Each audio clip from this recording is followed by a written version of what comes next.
Hello everyone. UP TET के exam की preparation हम लोग कर रहे हैं। हिस्ट्री वाला पोर्शन आपका चल रहा है। ऑलरेडी मैं आपको काफी सारे टॉपिक्स करा चुकी हूँ। लास्ट वाला पोर्शन चल रहा है 1857 की क्रांति और उसके परिणाम क्या क्या रहे, प्रथम स्वतंत्रता संग्राम क्या था। ये सारा कुछ हम आज के चैप्टर में करने वाले हैं। इसके प्रीवियस वीडियोस में हमने पढ़ा है कि अंग्रेजों ने किस तरीके से भारत पर व्यापार के बहाने से आकर राज्य करना शुरू किया, धीरे धीरे किस तरीके से उन्होंने अपने पैर भारत में जमाए। इससे प्रीवियस वाली वीडियो में कौन कौन से एक्ट बने थे, रेगुलेटरी एक्ट कब बना था, कौन सा कॉलेज बना था, किस तरीके से उन्होंने ये सोचा कि भाई भारत की जो शिक्षा है उसको भी सुधारा जाए, यहाँ के लोगों को भी एजुकेटेड किया जाए, लेकिन अपनी शर्तों पर। लॉर्ड मैकॉले ने भी आया था, उसने भी अपनी फिल्ट्रेशन थ्योरी निकाली थी, जिससे जो शिक्षा थी उसको एक अलग ही मोड़ मिला था। तो आज जो हम करने वाले हैं वो है पहला स्वतंत्रता संग्राम के बारे में, उसके कारण और परिणाम। अब लॉर्ड डलहौजी के बाद, उस टाइम पे जो लॉर्ड डलहौजी गवर्नर जनरल थे, उनके बाद 1856 में लॉर्ड कैनिंग भारत के अंग्रेजों के अंतिम गवर्नर जनरल बने थे उस टाइम पर।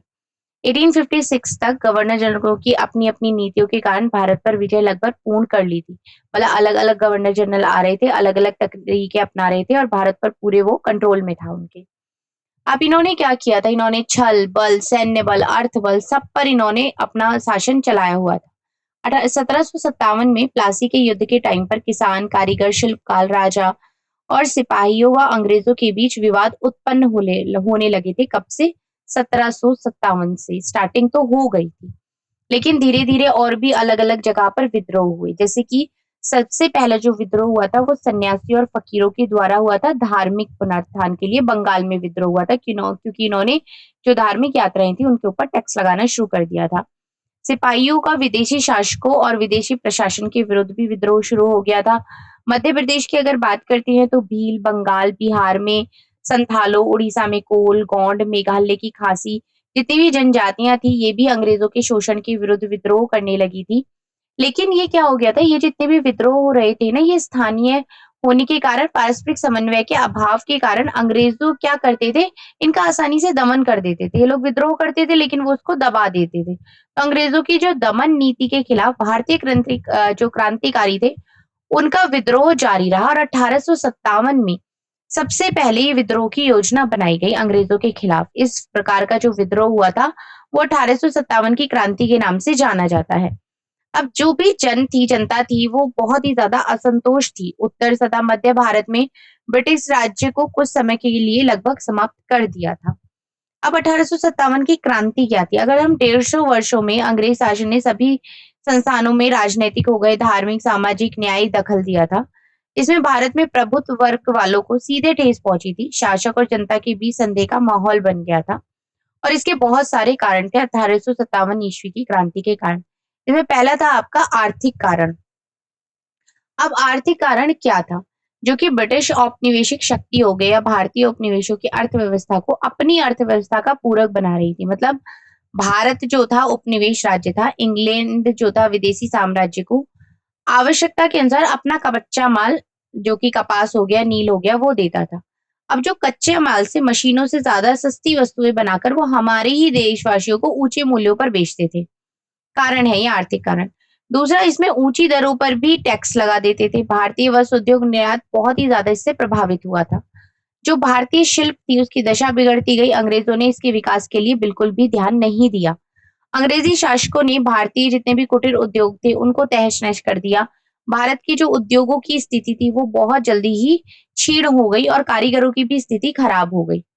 अकाल और गरीबी के कारण किसानों में भी असंतोष था। जो लगान था वो भी उन्होंने बहुत ज्यादा बढ़ा दिया था और मतलब किसान बहुत ज्यादा परेशान थे टैक्स बहुत ज्यादा लगान बढ़ने की वजह से। सेना से हटाए गए सैनिक भी अंग्रेजों के शत्रु हो गए थे। अगर हम शिक्षित भारतीयों को उच्च पदों पर नहीं नियुक्त किया जाता था, उन्हें अंग्रेज कर्मचारियों की तुलना में बहुत कम वेतन दिया जाता था। अब ये इमेज है बहादुर शाह जफर की। ये थे आर्थिक कारण। अभी जो हम करते पढ़ रहे हैं वो है राजनीतिक कारण। राजनीतिक कारण क्या क्या थे?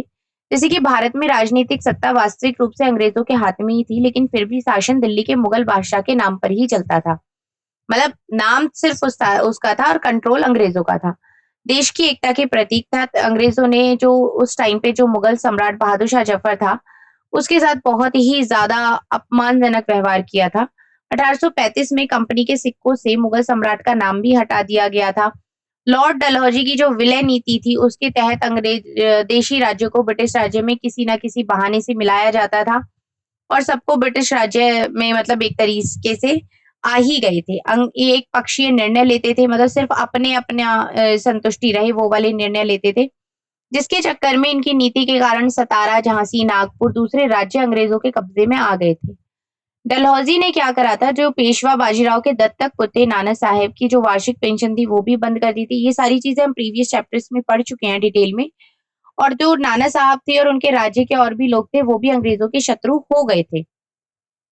अब डलहौजी ने कुशासन के कारण अवध को अपने साम्राज्य मिलाने के बाद सिपाहियों को तो हटा ही दिया था और उनको कोई रोजगार भी नहीं दिया, जिसके कारण उनके मन में भी अंग्रेजों के प्रति नफरत हो गई थी।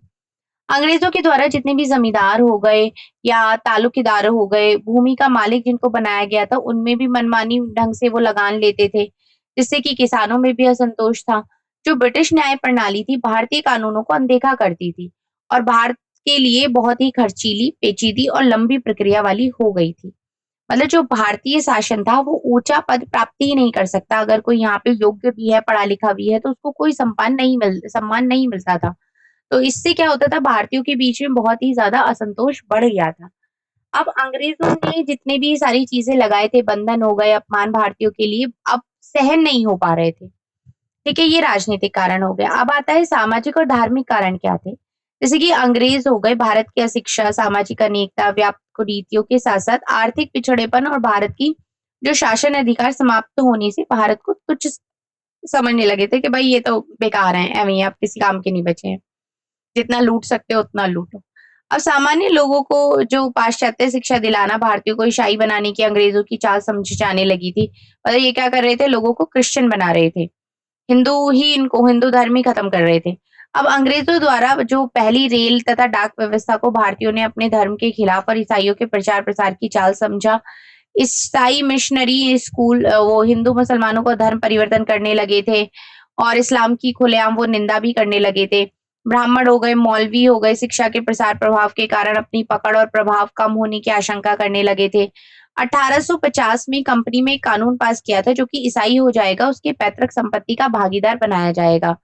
मतलब अगर आप अपना धर्म चेंज कर देते हैं, अगर आप ईसाई बन जाते हैं, क्रिश्चियन बन जाते हैं, तो जो आपकी संपत्ति है वो आपको दे दी जाएगी। और हिंदुओं द्वारा अपना अपमान समझा गया इसे।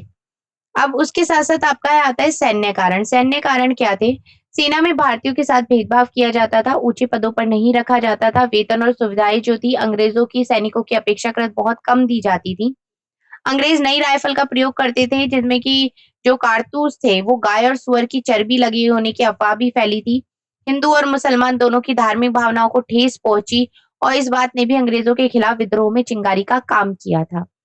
उसके बाद देश में ऐसी अशांत परिस्थितियों में से एक सशस्त्र संघर्ष द्वारा भारत से अंग्रेजों को बाहर निकालने की योजना बनाई गई कि बस अब बहुत हो गया इनका राज, अब इन्हें इनके घर का रास्ता दिखाओ। अब स्वतंत्रता संघर्ष की योजना के जो कार्य थे वो नाना साहब, तात्या टोपे, झांसी की रानी लक्ष्मीबाई, कुंवर सिंह, इन लोगों ने आरंभ किया था। इस आंदोलन का जो नेतृत्व के लिए उन्होंने कहा कि भाई हम बहादुर शाह जो जफर है हमारे, वो नेतृत्व किएंगे करेंगे। तो दिल्ली, लखनऊ, झांसी, मैसूर और अवध के नवाब हो गए, राजा, जमींदार, इन सब ने आपस में संपर्क किया और मुगल सम्राट बहादुर शाह, जो उनकी बेगम थी जीनत महल, अवध के नवाब की बेगम हजरत महल, कुंवर सिंह आदि का संगठन बनाया। इन सब ने मिलकर आंदोलनकारियों द्वारा रोटी तथा कमल के फूल को विद्रोह के संघर्ष का प्रतीक बनाया गया और संघर्ष की जो स्थिति निश्चित करी गई वो 31 मई 1857 निश्चित करी गई कि जी भाई संघर्ष अब होना ही होना है। अब क्रांति की प्रमुख घटनाएं क्या-क्या रही?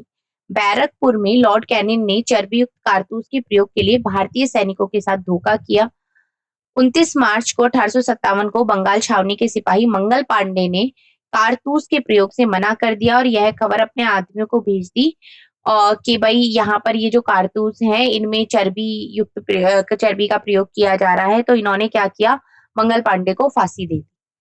अब मेरठ में 9 मई की घटना के अनुसार 90 में से 85 सिपाहियों ने कारतूस में लगाने से मना कर दिया। अब इन्होंने क्या कि भाई हम अपने कारतूसों में दांत नहीं लगाएंगे क्योंकि इनमें चर्बी का प्रयोग किया है। तो इस कारण इन्होंने क्या किया, जितने भी सिपाही थे उनको 10 साल की जेल कर दी। अब मेरठ की गलियों में हथकड़ी पहनाकर घुमाया। सुबह मेरठ वासियों ने जेल में धावा बोलकर उन्हें छुड़ा लिया और कई अधिकारियों को मार दिया था। तो मेरठ से ही स्टार्टिंग हुई थी 1857 की क्रांति की। दिल्ली में क्या हुआ? दिल्ली में हजारों सैनिकों ने दिल्ली की ओर फिर कूच कर दिया। वहां के लोगों के साथ मिलकर वो लाल किले पर पहुंच गए। बहादुर शाह द्वितीय को भारत का शासक घोषित कर दिया। 4 महीने बाद अंग्रेजों ने दिल्ली पर फिर से अपना अधिकार कर लिया था और बहादुर शाह की 1862 में रंगून में मृत्यु हो गई थी। इसकी घटना के बाद मध्य भारत और रोहिलखंड में जो थी वो आग की तरह फैल गई थी कि भाई बरेली, कानपुर, लखनऊ, वाराणसी, झांसी के सैनिकों ने अंग्रेजों के विरुद्ध हथियार उठा लिए थे। ये सारी चीजें चल रही थी। अब कानपुर में क्या हुआ था? अब कानपुर में जो पेशवा थे उनको घोषित कर दिए गए। अजीम उल्लाह खान नाना साहब का सहयोगी थे। नाना साहब ने अंग्रेजों की सारी फौज को कानपुर में खदेड़ दिया।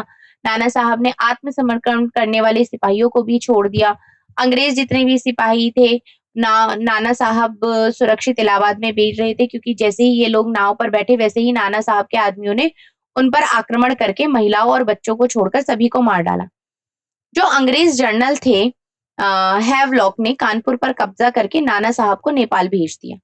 अब नाना साहब के बाद जो जनरल तात्या टोपे ने कानपुर की कमान संभाली थी और उनके आदमियों के साथ विश्वासघात किया, जिसके कारण 1859 में तात्या टोपे को फांसी दे दी गई थी। ये लखनऊ में विद्रोह की इमेज है। 30 जुलाई 1857 की बात चली थी। अब लखनऊ में क्या हुआ? जो अवध की राजधानी लखनऊ की क्रांति की जो वागडोर थी वो वाजिद अली शाह की बेगम हजरत महल ने संभाली थी। जितने भी क्रांतिकारी थे उन्होंने रेजिडेंसी का घेराव कर लिया था और बाद में अंग्रेजों का लखनऊ पर स्थापत्य हो गया था और जो बेगम हजरत महल थी वो भी नेपाल चली गई थी। अगर हम मध्य भारत की बात करते हैं तो मध्य भारत में झांसी की रानी लक्ष्मीबाई सर हीरोज की सेना के साथ बहादुरी से लड़ी थी, किंतु झांसी पर अंग्रेजों ने अधिकार कर लिया था। कालपी में रानी तात्या टोपे से मिल गई थी। उन्होंने एक साथ ग्वालियर के सिंधिया पर आक्रमण करके किले पर अधिकार कर लिया था, लेकिन बाद में सर यूरोज ने ग्वालियर पर अधिकार कर लिया था और रानी बहादुरी से लड़ते हुए मारी गई थी। मतलब जो एक तरीके से संग्राम था वो शुरू हो गया था। इसके बाद मध्य प्रदेश में अगर हम बात करते हैं तो रामगढ़ की रानी अवंतीबाई ने विद्रोह का झंडा खड़ा किया था, लेकिन अंग्रेजों ने स्वतंत्रता संघर्ष को दबा दिया। बिहार में क्या हुआ था? जमींदार कुंवर सिंह ने अंग्रेजों के विरुद्ध संघर्ष छेड़ा था। इस प्रकार ये महान जो संघर्ष था 1857 से आरंभ हुआ था, परंतु 1858 में इसका अंग्रेजों ने दमन कर दिया था। अब क्रांति की असफलता के भी काफी सारे कारण रहे थे। इसमें क्या हुआ था कि भारतीयों ने बड़ी वीरता से अंग्रेजों के विरुद्ध लड़ाई तो छेड़ी थी, लेकिन फिर भी उन्हें सफलता नहीं मिली। इसके काफी सारे कारण रहे, जैसे कि असफलता का मुख्य कारण था भारतीयों में समन्वय का अभाव होना था। कुछ प्रांतों के शासकों ने अपने राज्यों की सुरक्षा के लिए अंग्रेजों का साथ दिया। मतलब कुछ ने साथ दिया, कुछ नहीं मिले। किस तरीके से भी सहयोग ना मिलना भी असफलता का प्रमुख कारण था।